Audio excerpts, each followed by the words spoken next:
Hi, well, this session's on strategic leadership in a world-class culture. And we're going to talk about best practices to integrate your teamwork and your strategy. So would today be successful for you if you gain some insight, exposure to tools, enhance culture, and improve results? And if you played on any team competitive, at least my experience has been, if I got a team with an adequate to not so good culture and the best talent, I'm not going to win too often. If I've got pretty good talent and a great culture, I'm going to win more than my fair share. So culture is very important, but often not looked at as strategic, just sort of happens. So specifically, we're going to talk about strategy and leadership's responsibilities, sort of the where and when in general business. We're going to talk about teamwork. And frankly, efforts are wasted if you don't have individuals in the team excellence. That's sort of the what and how of business and culture. It's the shared beliefs. It's the norms. It's, in religious terms, it's like the Holy Ghost. It's the foundation of behaviors and decisions, sort of the who. It's about us and why we're doing it. Now, your commitment is, if you don't like the presentation, leave the session gracefully and quietly. But if you like it, share with some other people, try it. And if you love it, celebrate, tell everybody. And if I can ever help you and the team, let me know. So would you agree? Strategy, teamwork, and culture, they're codependent. They all go together. If any one of them is weak, they're all less effective. So let's think about each part. Strategy, right? That's leadership's responsibility. It's what goals do we have and that we need to achieve. It's sort of the where and when we're going to do stuff. And what does that include? It includes choices, both what we are going to do and what we're not going to do. And very important, great strategy is just as clear on what we are going to do, but also what we're not going to do. So it sets criteria. Otherwise, you get a stretch of what we're doing that's not healthy. Two, special, right? For it to be strategic, it's got to have superior value. To be superior value, it's got to be a reason to choose us that's clearly different than their other options, that we're acceptable, we have everything that they require, but there's something about us that's different, that's appealing, that's a reason to buy from us. Three is alignment. And alignment is that there's synergy between the decisions get made and the actions that get implemented and the resources and where they are to achieve, coherent goals and objectives. And four, great strategies are long-term. They're durable. They don't constantly change. They sustain us over time. They adapt and they make improvements over time, but the core ideal strategies stay in place. They're not tactics. They don't require immediate action. What about teamwork? Well, how we get things done is wasted if we don't have both individual and team excellence. So what does that mean? It's sort of the what and how. It's teamwork requires what are the purpose and goals? And they got to be clear. They got to be important. They got to be inspirational to people, both as a team and individuals. Two, people want to be able to trust the people they're working with and feel like they belong. And one of the biggest reasons people leave companies, frankly, it's not the company, it's not even the pay, it's the supervisor, it's and the team they're part of, that they don't have that feeling of trust and they don't have that feeling of belonging. And what does that mean? It means, yeah, we cooperate, we get along, but even more than that, they look forward to coming to work Monday mornings. Now, collaboration is a little different than cooperation. Cooperation is getting along, being nice, friendly, whatever. Collaboration is a step beyond that. Collaboration means we depend on each other. If I fail, you fail some too. If you succeed, I succeed some too. So collaboration combined with what's the action, what are the decisions? And in that, for a great team, for great teamwork, everybody in their own role is considered important in their own way. Everybody.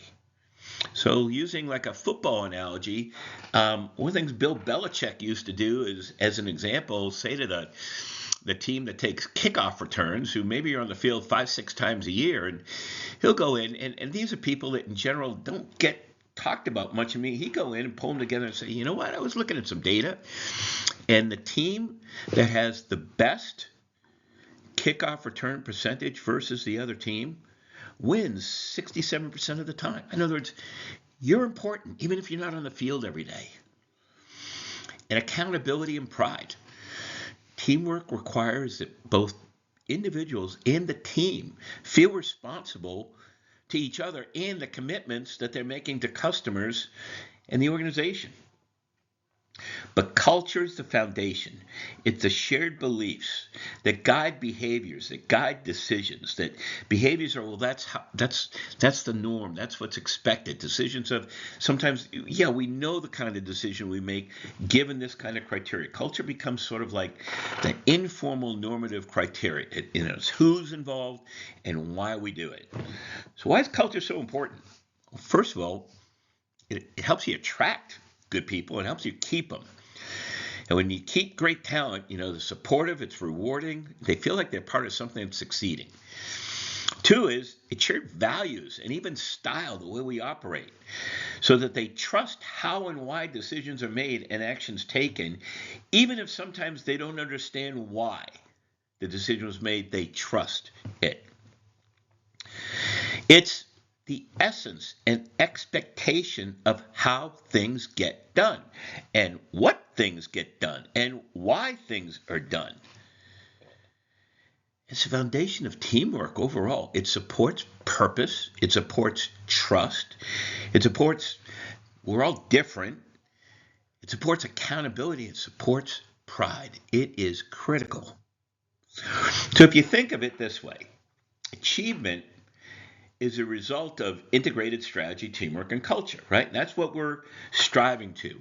Organizational achievement, the result. And the parts of that are the strategy, the teamwork, and the culture. But what's the foundation? It's strategic communication. It's that leadership. It's strategic communication in multiple ways. So I want to look at what could we learn from the coaches who won the most Super Bowls and see if there's lessons we can use. Don Shula won 4 Super Bowls. The superior man blames himself. The inferior man blames others. Now think about how we're naturally built. When things don't go well, who do we blame? And he's saying, no, the leaders need to take responsibility when things go wrong and take corrective action, whether it's educating for capability, whether it's adding resource to help things get done, whether it's making sure the processes are improved. And in some cases, if someone doesn't fit, making sure they're moved out. Tom Landry, he was my favorite coach for years and years and years. First guy to have a computer on the sidelines. At any rate, leadership is getting someone to do what they don't really want to do and to achieve what they really want to achieve. Now think about that. How important that is. Doing what they don't want to do. By definition, that's discipline. Discipline is doing what you don't want to do and do it in any way. So all great teams require discipline, which we reject naturally, subconsciously or consciously. And the only way to get over that and achieve discipline is help people see that that will help them achieve what they really want. Bill Belichick, 5 Super Bowls. Like a wolf pack. The strength of the individual is the strength of the unit, and now they function together. And frankly, the team, he and Brady, were killing it for so many years, and the entire team. And what broke it apart? Tom Brady's wife kept going to the owner, yelling and screaming that Belichick isn't giving her husband the credit that he deserves. Giving him and putting him on a pedestal was the exact opposite of what Bill Belichick believed it took to have a great team. So clearly that was going to break up. Bill Walsh won 3 Super Bowls. You have to reinvent yourself every year. It means you can't get complacent. You've got to constantly say, how can I even better? You're constantly chasing perfection and you'll never achieve it, but you're chasing it. You're chasing to be world class. It's a goal, it's a destination that you'll never quite reach. And that's part of the beauty of it. Chuck Noll won 4 Super Bowls. Before you win, you have to not lose. Really important. There have been studies done. In fact, my favorite athlete ever fits this, which is Larry Bird. You look at not all, but most winning teams hate to lose even more than they like to win. Most of us are wired. We enjoy winning and dislike losing. No, it's different. Hate to lose even more than like to win. And why? Because if you hate to lose and lose, you're much more fanatic about what do we have to do differently next time so we don't lose. And Joe Gibbs won 3 Super Bowls. People enjoy what they're doing, invariably do it well. Is the culture fun? Do people look forward to coming to work on Mondays? So the way I look at leadership and focus, and you may have different words, these are mine. The essence is leadership is about facilitating change. Because change is inevitable, and you either react to it or you're proactive. And great leaders are proactive about change. They know the only way to have superior results is to constantly be improving. And change is about focusing the resources and time, and it's helping the team overcome the fear of change, because we are wired as individuals to think everybody else needs to change, but I'm doing a pretty good job. We are wired to resist change. Why? Because change involves risk. No matter what it is, there's some risk that always goes with change. And great leaders, their role is to help people overcome the fear of change so that change can happen. Progress is impossible without change, and those who can't change their minds can't change anything. Courage. It takes courage to be a great leader. Have you ever seen a leader where they built a statue to a leader because of how well they manage good times? I never saw one. It's always about the statues built to people with courage to overcome fear in difficult times. Now, it doesn't mean they don't have fear, but they show confidence and a light at the end of the tunnel and a belief so people can rally around it. You don't think George Patton had some concerns about how's he going to get to Berlin? Of course he did. But he projected confidence, and he shared with them why it was so important and how they'll feel in the character and the meaning of success. People of character find a special attractiveness in difficulty, since it's coming to grips with difficulty that you can realize your potential. A big one is purpose. That people feel like they're part of something, and they're part of something special. You know, there's a story about a person walking out into this big rock quarry, and one guy's out there. They're both sweating like pigs and dirty, and whatever, and they're swinging their hammers and breaking up rock. And he goes up to the first one. This guy's miserable. He goes, "What are you working on?" He goes, "What do you think I'm working on? I'm breaking rock." All right. The next guy, he's wondering, is this guy smoking something? Because he's dirty and looks tired and sweaty, but he looks sort of happy. He walks up to him and says, "What are you working on?" He goes, "Sir, I'm part of a team. We're building a cathedral." There's always a way to create a sense of purpose and belonging and feeling special, no matter what the business is. What's yours?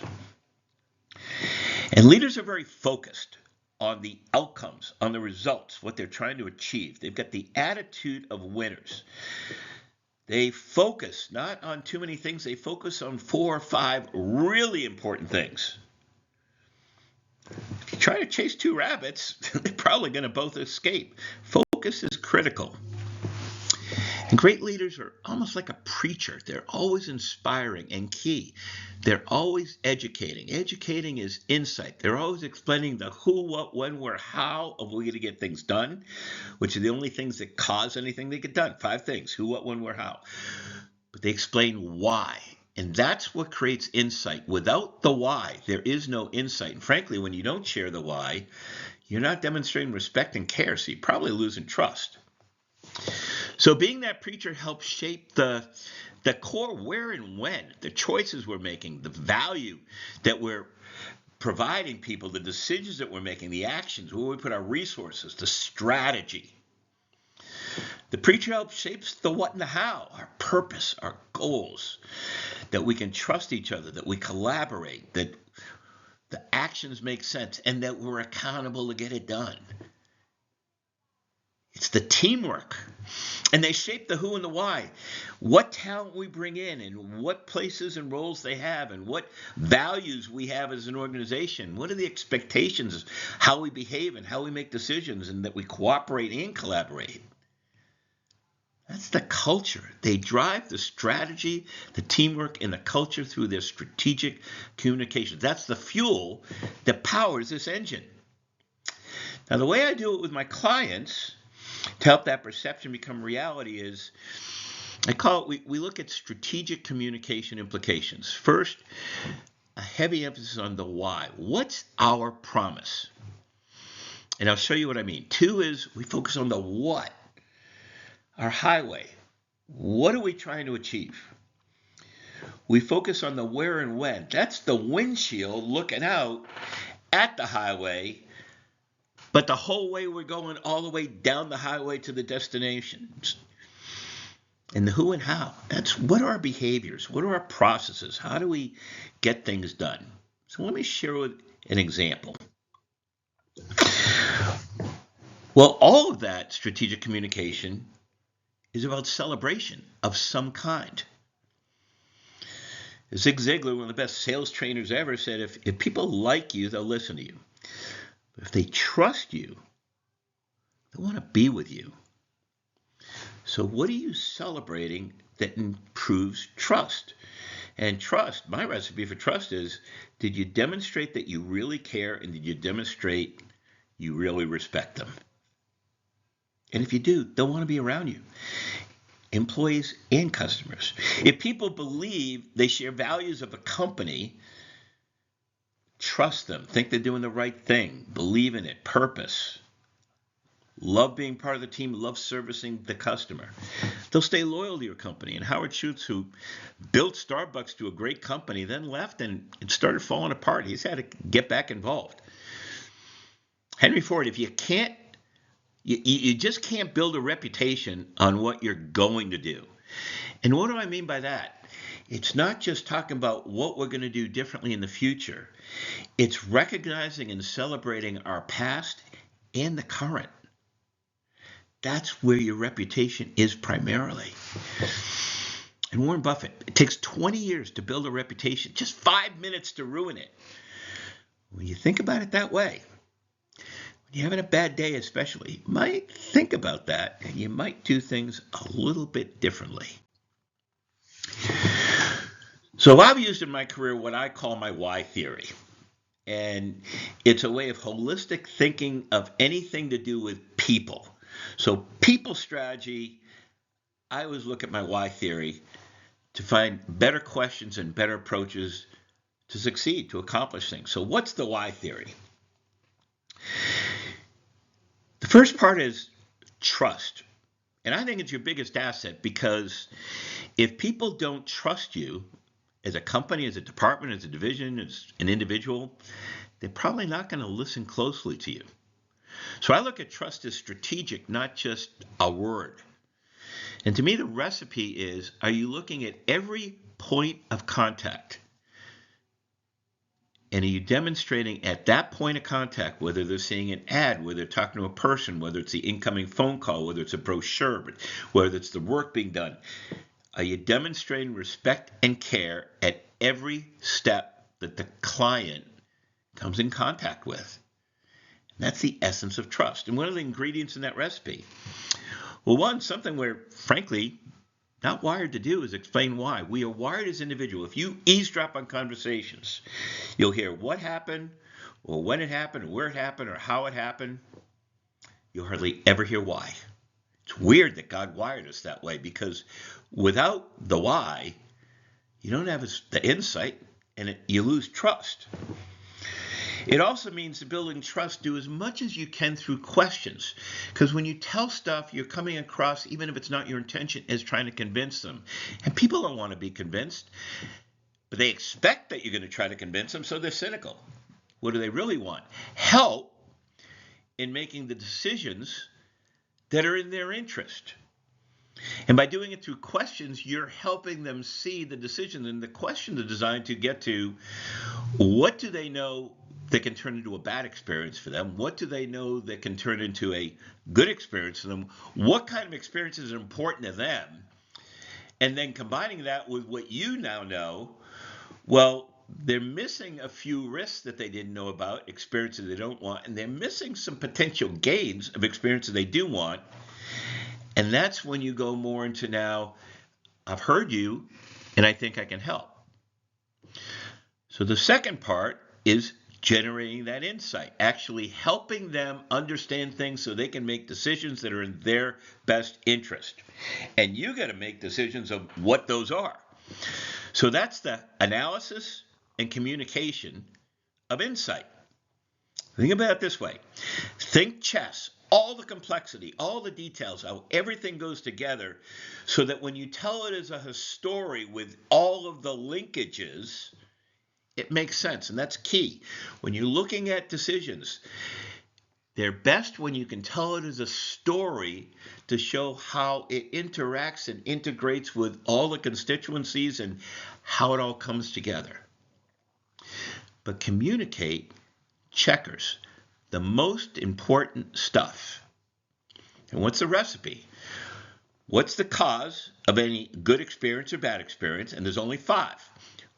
Who was involved, what happened, when it happened, where it happened, or how it happened, or some combination. Might be one of them, might be 2 of them, might be all 5. But the effect is the most important. That's the why.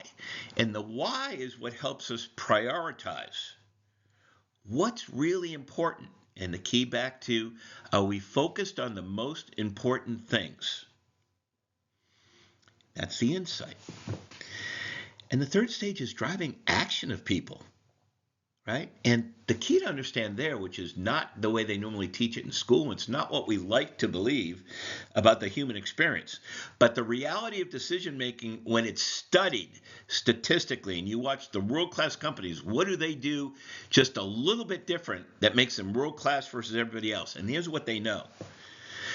Most people are more motivated to a decision based on avoiding an experience they don't want, a safe decision. And that's even more important than the positive experience they do want. Now, it doesn't mean you don't need both, but avoidance is more powerful than action. Here's a great example. We learned this in high school. Think about it. What was the hardest part about getting a date? Asking. Why? Well, it'd be great to have a date, but the fear of rejection. We're wired to avoid. Procter & Gamble knows that in almost all their advertising. Johnson & Johnson knows that. It's almost in everything they do. Microsoft knows that. These great companies, it's one of the things they figured out if you really study what they do. So the driver of decisions and actions is, frankly, it's a little bit selfish. It's what's in it for me.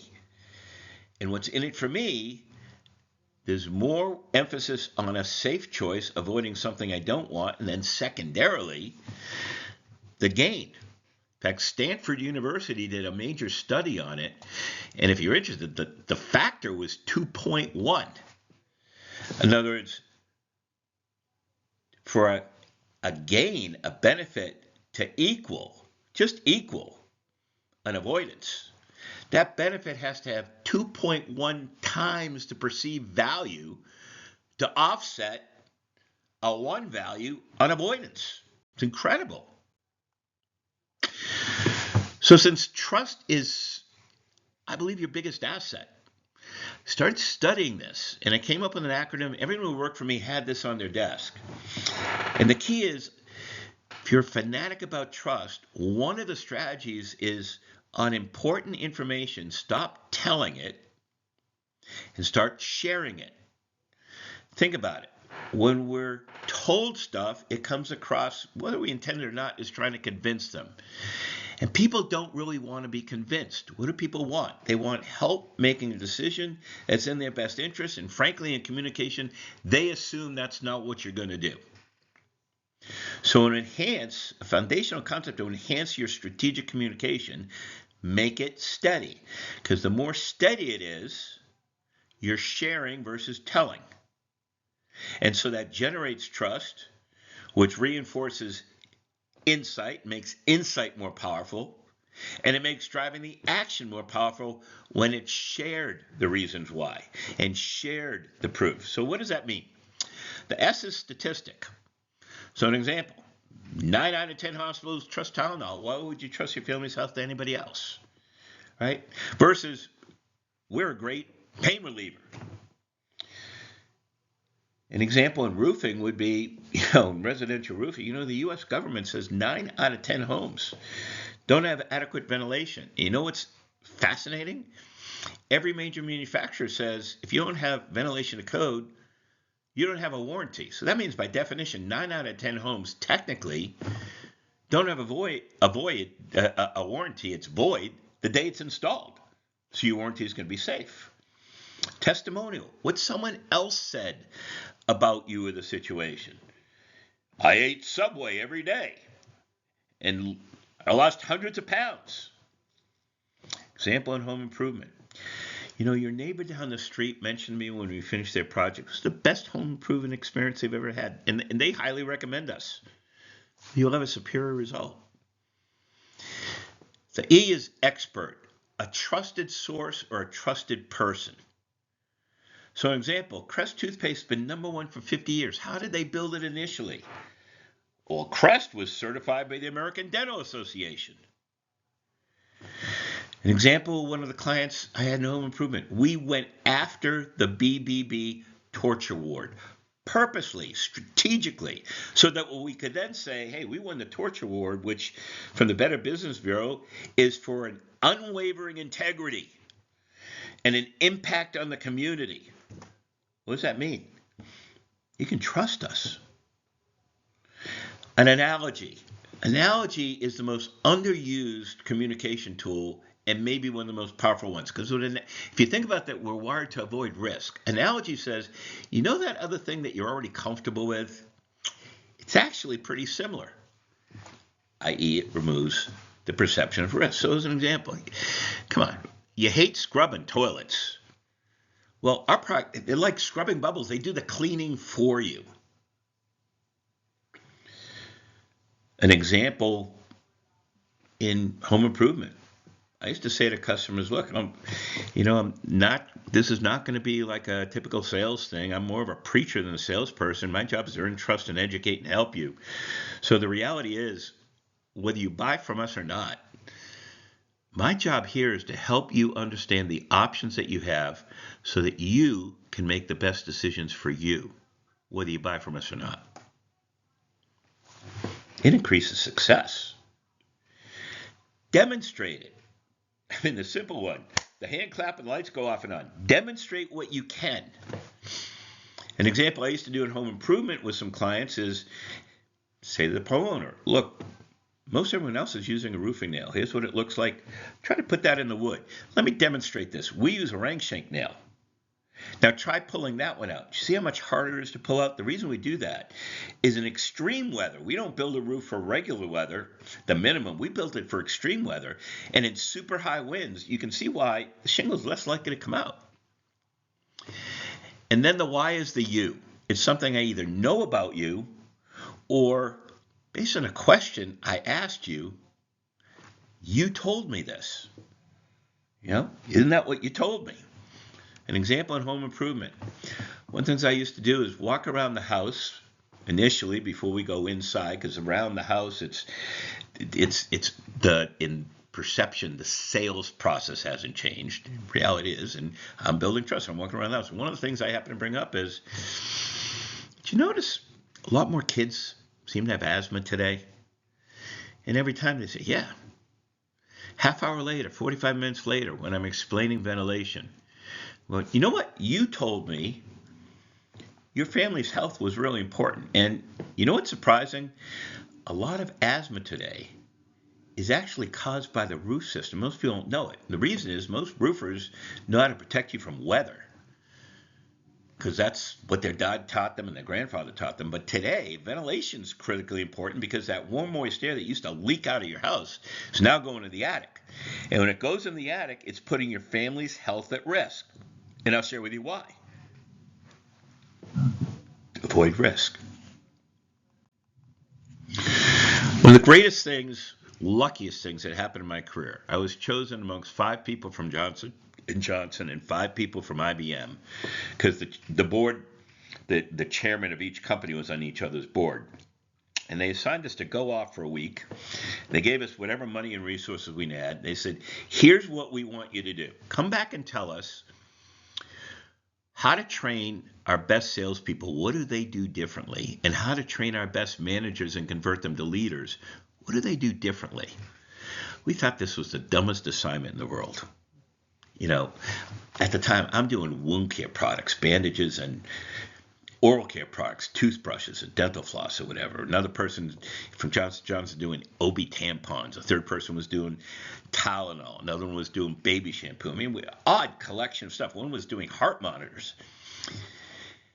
And the IBM side, which dates the story, one person was still doing typewriters, one was doing computers, one was doing software, one was doing consulting. I forgot what the 5th one was. I think they were corporate.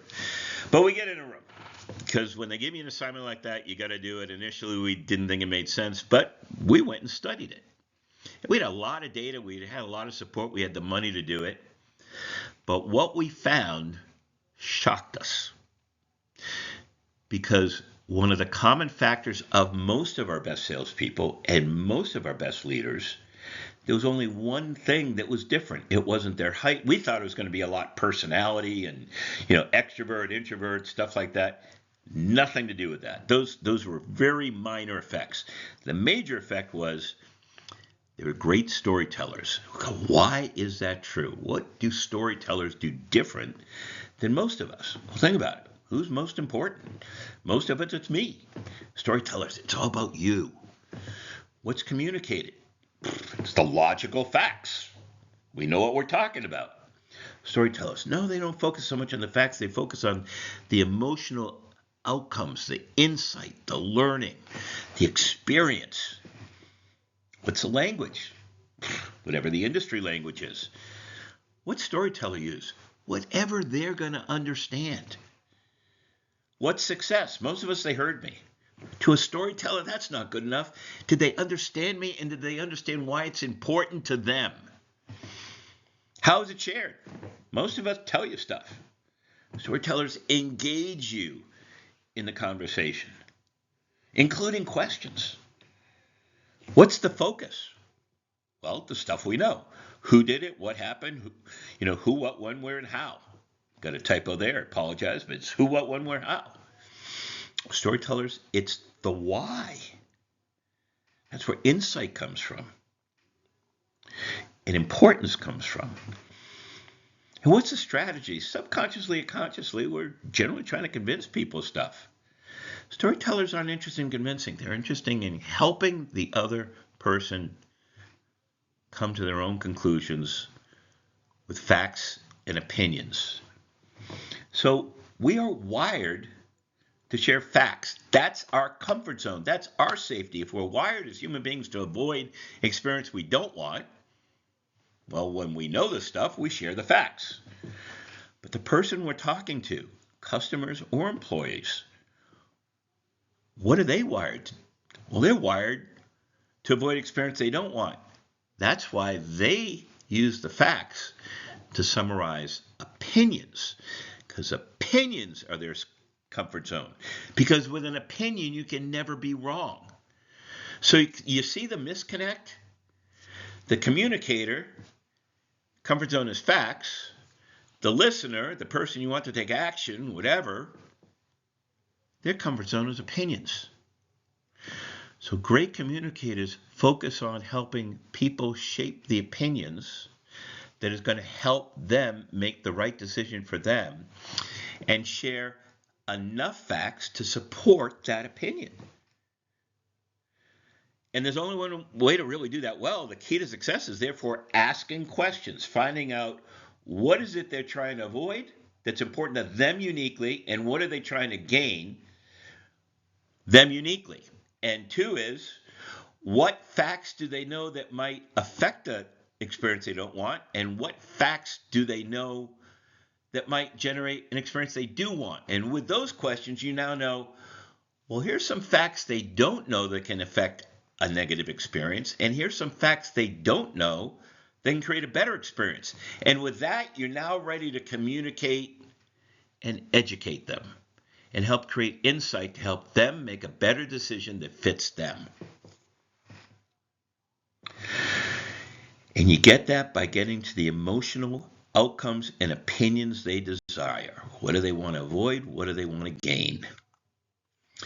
Now, you can't do everything. You got to focus your resources, your strategy intelligently. So I use an analogy.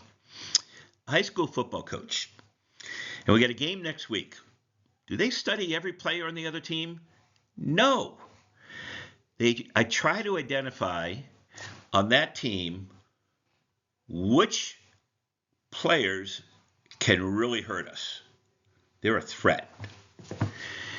And where on that team do they have some weaknesses? We can take advantage of them.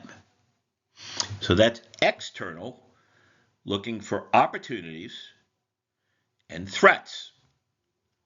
And that's the stuff you can't control, but it's your best guess. Because all business is some degree a best guess. The key is making a better educated guess than your competitor. The other reality is if you can control it, it's internal. And that's looking, well, what strengths really set us apart that we can take advantage of? And what weaknesses do we have that we need to protect? And so what do great coaches do? Well, they evaluate. They say, if I can find an external opportunity, they have a weakness there. And our internal strength, we can take advantage of it. That's a sledgehammer. And they design strategies and plays and resources to take advantage of the sledgehammer. Most of the money is on sledgehammers. And then they say, what's the external threat we got to be worried about? And what's our weakness? I call that the Achilles heel. And what do you do with an Achilles heel? The mistake most leaders make is they're focused on so much on our weaknesses, they keep trying to fix the weaknesses. You generally can't fix weaknesses, but here's what you can do, like an Achilles heel. You can do things to help protect it. So great coaches know I put some resources in protecting, but I bet most of it in the sledgehammers. But most leaders seem to do the opposite. Now, one of the ways I link priorities with my clients is a focus on how we communicate and create clarity on what's really important. So let's think about it. What's the most important? It's objectives. I call it the gold. And it's gold, and if you have more than 4 or 5 major objectives, you probably have too many. And they got to be smart to be good. And in meetings, rather than wasting everybody's time going through the objectives every meeting, just, hey, are we on track? Are we off track? And do we need discussion? And if we don't, move to the next one. Just rattle them all off so we know what the objectives are. You don't need to discuss every one. It's a waste of time. And what's a smart objective? It's specific. You know with clarity what we're trying to achieve. You can measure it. It's not a qualitative guess. It's attainable, means we can achieve it, it makes sense, and it's relevant, it's really important to overall what we're trying to do. And you know at a point in time whether you achieved it or not. It's time specific. Those are great objectives. If they're not smart, they're probably not good objectives. Doesn't mean they don't adjust based on current situation, but they're always doing those 5 things. Now, strategies are the how. That's the how we're going to achieve the objectives. And tactics really are just smart details. They're smart objectives. So why are tactics different than objectives? Objectives are the ones that it's all hands on deck and we all know about, we're all striving towards. Tactics are objectives that I know I got to get done to achieve my strategies. The how. I know I got to get these things done, but I don't need to talk to everyone else about it. They're not as important. And when I do talk about it, they're vampires. They suck the blood away from the discussion of the most important things. And that happens all the time in meetings. You've seen it in meetings where meetings go off and, yeah, but this happens to be true and this happens to be true. Yeah. But what are the most important things we got to focus on? Because if we're just adding things to the list, we're watering down. We're putting a fire hose on the most important things, or I call it a vampire. We're sucking the blood away from the major things. And if you have the attitude in general, your job is to promote your boss. And how do you do that? Understand what your boss's strategies are and tie your objectives to their strategies. And take your strategies, the how you're going to accomplish the major objectives, and make sure your team's objectives tie to your strategies. And when you link that, you now have linkage throughout the company of the dreams, the visions, the objectives, the strategies, the tactics, the culture. It's a way of linking it all. And one of the tools I use with a lot of clients is a form of EOS. A lot of you may have heard of it, Entrepreneurial Operating System. If you haven't heard it, get the quick book called Traction. It's $15 and you'll get the gist of it. There's a lot of good stuff in EOS. I've seen it pull teams together. This is one element that it can be helpful. But great leaders understand and help the team put facts in one of four buckets. Gold is the key to success. It's accurate, but it's the most important stuff. You want to focus there and all hands on deck, and everybody knows what those are at a level above you. Vampires happen to be accurate, but they're less important. They end up a fire hose by getting discussion around them, and it sucks the blood away from what's the most important things we all got to focus on. So it doesn't mean you don't follow up. It doesn't mean you ignore it, but focus your efforts and discussion on improving the gold as a team. Brick walls, they're obstacles. It's facts that are not accurate, but someone believes it. And the lesson I learned the hard way after too many years, don't try to convince people that they're wrong on the fact. Just go around it, ignore it, and go into other parts of your story, your insight, whatever, that end up in a decision. And over time, sometimes those obstacles go away.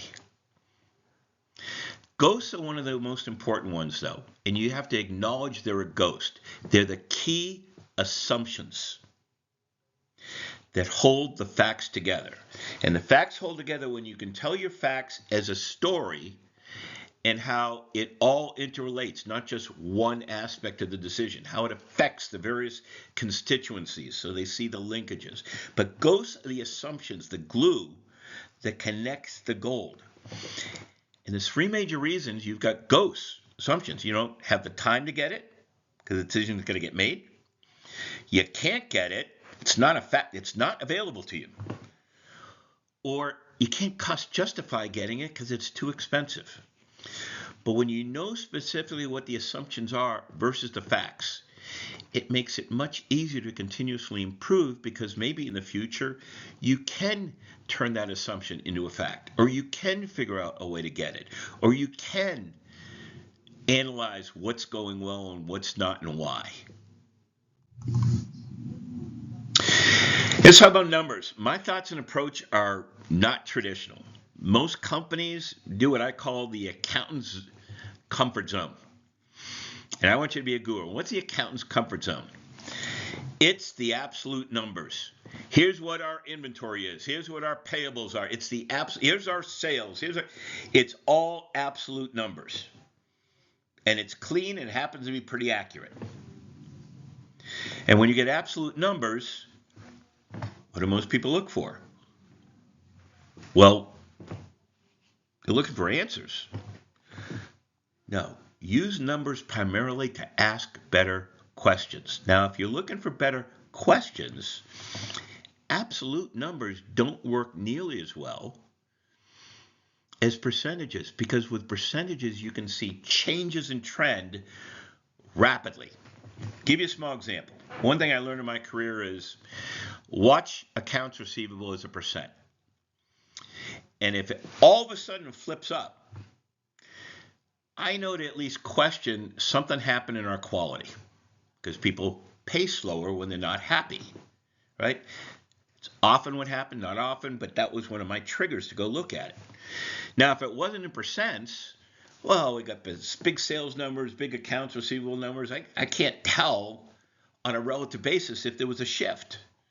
No, the key is like on a car, the oil light, the warning lights, whatever, when it's a percent, it's much easier to quickly pick up a question to ask that maybe something's not right or an opportunity to improve. And don't evaluate, as I said, with a stopwatch. It's looking at one thing. Build a comprehensive dashboard. Think of it like a car.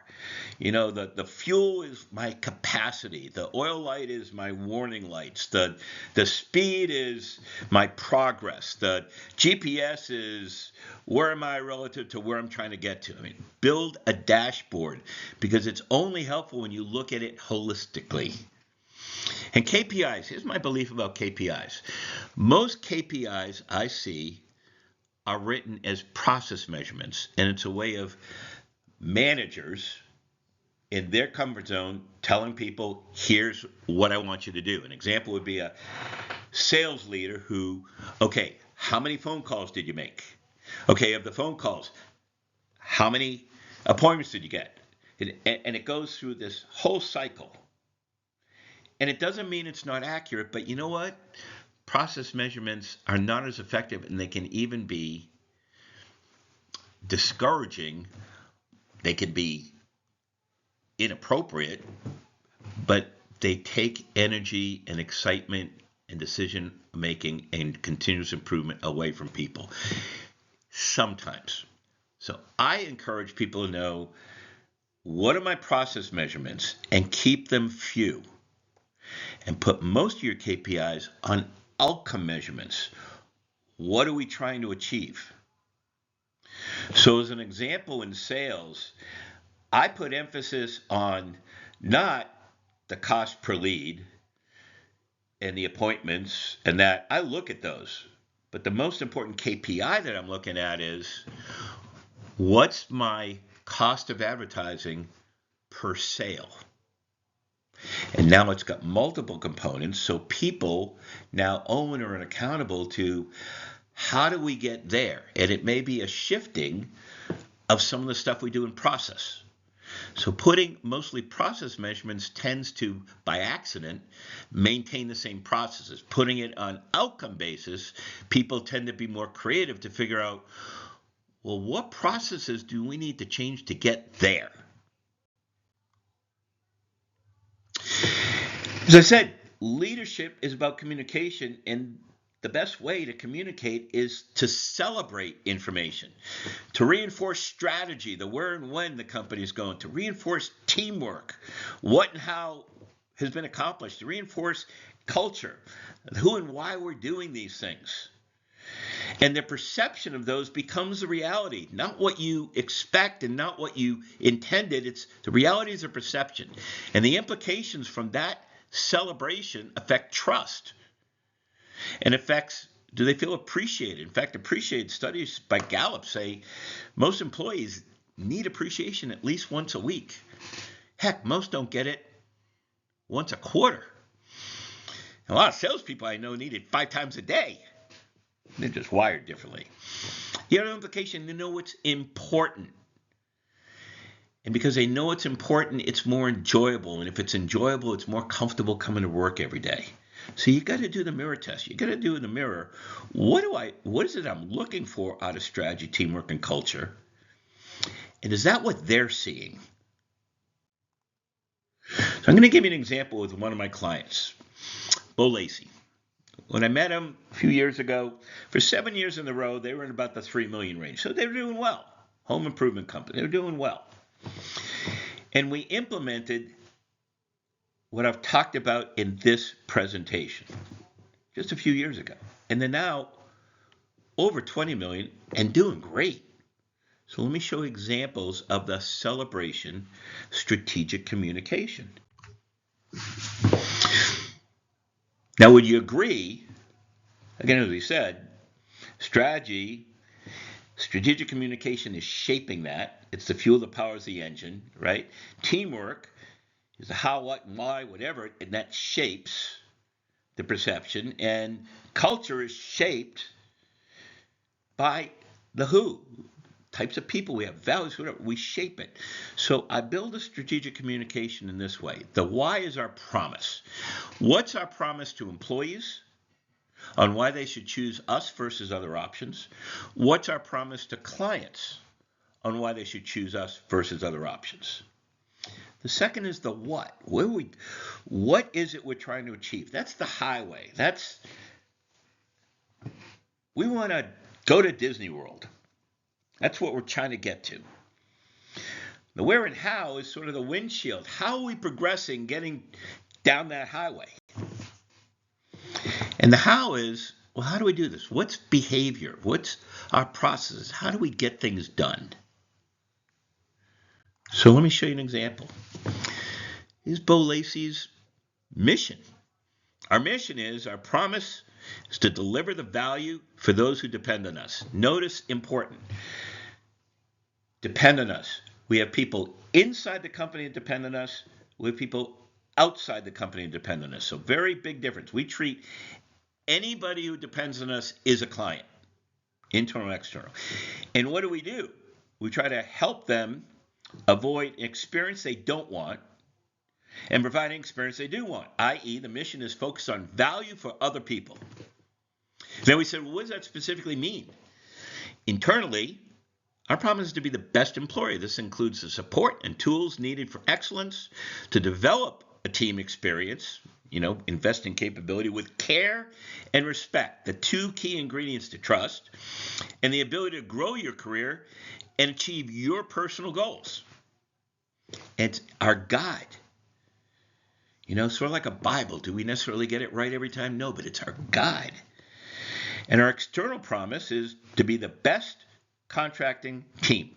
And what does that mean to the customer? Experience you can trust, that's done right and on time. You answer a phone, it's going to, hey, thanks for calling Bo Lacey. Experience you can trust, and we focus on doing it right and on time. It's in everything we do. We repeat that over and over. What does that mean? We strive for perfection, but we'll never be perfect. How we handle our perfections, though, represents the character and commitment of our entire team. That poster is in every office. That poster is in every room in the building. That poster gets reviewed as a guide every day, and when we go off track, we just go to the poster and say, I think we're off track here. And without being insulting, it pulls things together. It's common purpose and common belief. The second, it's our highway. What's our path to be world class, right? So ours, we said, the client expects a great product, great service, and great value, and we've got to do that. But we also have to go beyond the expected. We must demonstrate our differences versus what they expect in order to add value. That's really important. Demonstrate differences. Not just do them, but compare versus the other option so it's clear. And what are our core values? Customer satisfaction, meet and exceed their needs and desires, professionalism, conduct business in a courteous manner, innovation, continuously never being satisfied, improve and evolve, teamwork, encouraging collaboration, i.e. we depend on each other, and cooperation, we get along, community involvement and investment, we engage and give back to our communities, that's key to this particular company, responsiveness. We quickly respond to our customers, internal and external, and our team's concerns.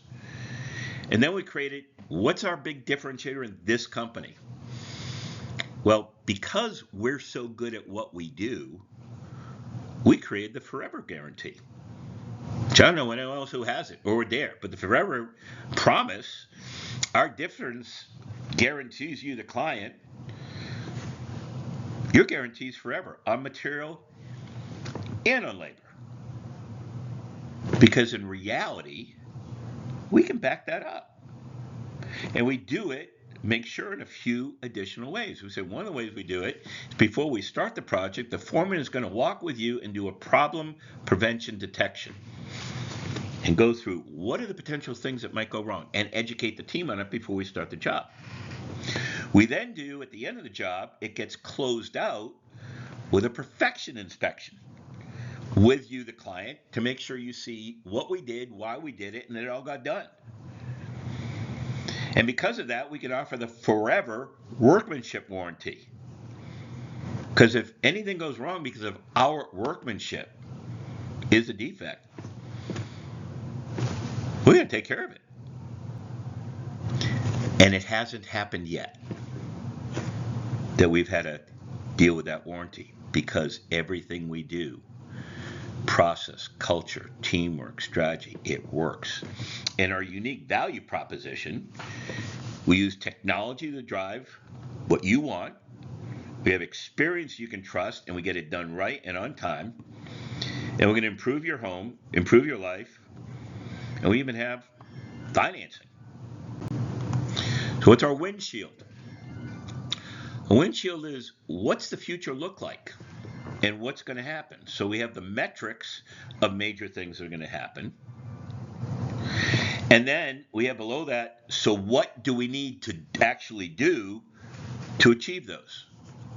That's our windshield. And by the way, all three of these documents, they're in every, we share it with they're in every room, they're in every office. They're things they can refer to, so that if it seems like we're going off track, we can look at this and say, you know what? These sheets are our criteria. We're off track. We're outside our criteria. But the most important ones I call our GPS. And GPS because we're going to go off track. The key is, how do you recalibrate quickly when you're off track and get back on track without offending people, without people feeling insulted? What's the norm? And again, it's posted everywhere. Our behavior GPS is we don't tell, we explain the why. We put a major emphasis on why, because we noticed it wasn't being done. We don't wing it. We use and improve processes. We became very process driven. We don't punish mistakes. Every time something goes wrong, it's an opportunity to learn something to improve our processes. We work hard. Every time something looks complicated, we say, whoa, whoa, whoa, whoa, whoa. How can we make that simpler, not more complicated? What can we take out if we're putting something in? We don't disrespect. We appreciate people. We think heavily appreciate. We build trust. We refuse to believe that anything we do can't be different than our competitors. There's always a way to differentiate. Sometimes you got to be creative, but there's always a way. And value and extra profit is always in the differences. We don't accept the status quo. We know everything we're doing today, there's a better way. We just haven't found it yet. And we're okay with that. And just good enough's not good enough. We strive towards excellence. Then we have our GPS processes. What is our process in that way? We avoid rotaries, getting stuck in a circle. When we get it, hey, we're in a rotary. It's built around, are we building trust? Making sure it's not personal, sharing the why, demonstrating care and respect. That's trust, and we do it enthusiastically. Do we communicate and commit? So do we educate on the why when we ask for things? Do we show their purpose and that they belong in what we're doing? Are we transparent? Are we not afraid to share information? Are we requiring teamwork and reliability and accountability? Are we building value everywhere? In our case, done right on time. Help others avoid a bad experience and gain a good one. Are we updating our processes every Monday morning? We meet and say, what didn't go according to plan last week? Every week we do this, and we put it into 3 buckets. 1, it went wrong because we got to change the process. 2, it went wrong because the process doesn't work. We got to change the process. 2 is someone didn't understand the process, so we got to educate. 3 is someone's attitude or capability is not getting it done. And that helps us avoid repeat issues and getting faster results and better value and lower cost. We perform postmortems when things don't go right, and just like that every Monday. We also do it every quarter. All right? Was it understood? If it wasn't, get people to understand the process. Do we need to modify the process, or is the capability attitude not getting it done? When you do that every Monday, it's continuous improvement. We categorize facts, as I shared before: gold, vampires, brick walls, and ghosts. We know which one we're talking about. We constantly focus on, as a team, think chess, but how are we going to communicate checkers? The most important stuff. And if they ask follow-up questions, share the vampires, but only when they ask. Otherwise, it's just added stuff to take away from the focus. We document and review things. We commit. We have agreements of the who, when, and the metric of success. They're SMART objectives. We recognize and reward and educate. We do that more than any company I've ever seen. We go out of our way strategically. We have an entire map and plan of when and how we do that. And positive and educate, we do it publicly, but criticize and disagree, we do privately. We got to be the role models. We got to acknowledge achievements, but view most mistakes, not all, most mistakes, as an opportunity to learn and improve. And another key one is we avoid calling things problems. We switch problem to the word situation. And the reason is, when you switch it to situation, it takes away premature, quick assumptions, and you generally see more options. And the more options you see, generally relates to a better decision. And we welcome someone say, let me try being the devil's advocate. So it's not being a jerk, it's let me just try this. I'm just testing what we're doing. And we celebrate all of those. They're everywhere. They're in all the offices and other things that reinforce those. It's strategic messaging of our accomplishments. It's in all offices and meeting rooms throughout the building. It's in every meeting. We discuss these things and how what we're doing relates to, are we delivering on our promises? Are we acting and behaving, and are we doing process the way we committed to? So we stay on track with pride. We have a whole calendar of announcements of celebrating people and things and teams and accomplishments. Why? We celebrate successes because it's inspirational. We use social media extensively to appreciate clients, to give back to the community. An example, what you see here is we do the 12 Days of Christmas. Every day we publicize a different nonprofit in every major community we're in. And we do that 12 days in a row. And it's all over our social media, and it's all over their social media. In fact, one of the unique things we do in the far right, the one you see, is when we close out a job, we ask the customer, can we take a picture of you in front of your home? And then if you're satisfied, and if we do, then we help them put it on Google reviews and help them put it on Facebook. We leverage it, and then we put it on our own Facebook. We use social media to celebrate. We come up with major events that if we achieve certain things, the whole team's going to do something. It's appreciation of major goal achievement. We even celebrate with the customer. Remember I told you about the perfection inspection? We're celebrating with the customer their job. We're going through, did everything get right? Yes, you can see it. Everything you asked for, everything you needed. I want to make sure that you're satisfied. Our perfection inspection. Nice. All right. And in every meeting, we take a major topic and have people say, what does this mean to you? So we'll say in a meeting, take the internal promise, read it out loud. What does it mean to you? Take one of the behaviors, GPS, or one of the processes, one of our GPS.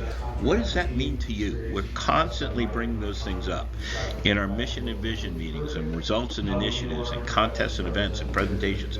We look at every one of those as an opportunity for strategic message. We don't do a contest and just give the contest. We say, what is it about that contest that we want a strategic message embedded in it? To affect perception, to affect norms, to affect strategically managing culture. Some closing thoughts. I found I could say things with colors and shapes I couldn't in any other way. And why is that? Intellectually, we listen to most facts through our ears and through our eyes, either in our brain or what we actually see. Is what we it's the vision, it's the experience, it's the opinions. So we get most of our opinions through what we can picture, and facts to support through our ears. So anything visual increases an understanding and insight of experience, and that's why that happens to be true. 2, storytelling is the most powerful way to put ideas in the world, and we talked about that, right? When you're making decisions, tell it as a full comprehensive story to make sure all the linkages make sense, that you didn't focus here and fix this thing, but affected something over here that you didn't realize it affected. If you can't explain it simply, you don't understand it well enough. And boy, I bet you've seen that a lot of times. Keep it simple. And if you can't speak, if you can speak, if you can influence, you can change lives. Leadership, you can change lives. Like, think about it. If Martin Luther King had said, I have a strategic plan, you think you'd ever heard about him? No. It started with, I have a dream, a sense of purpose. You can belong to this. It's special. So strategic communication is education. Education, which is cause and effect, right? Who, what, when, where, how, and the why, which creates insight. Insight drives engagement, it drives encouragement, it drives energy, it drives results. So whoever educates best generally gets superior results. Not easy being a leader. It takes 10 key things. The curiosity of a cat, the diplomacy of a mafia boss. When you got, for example, employees battling with each other, you got to stop the war.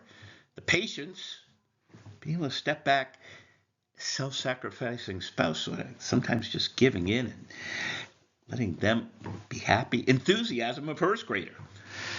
The assurance, sometimes faking it, is a politician.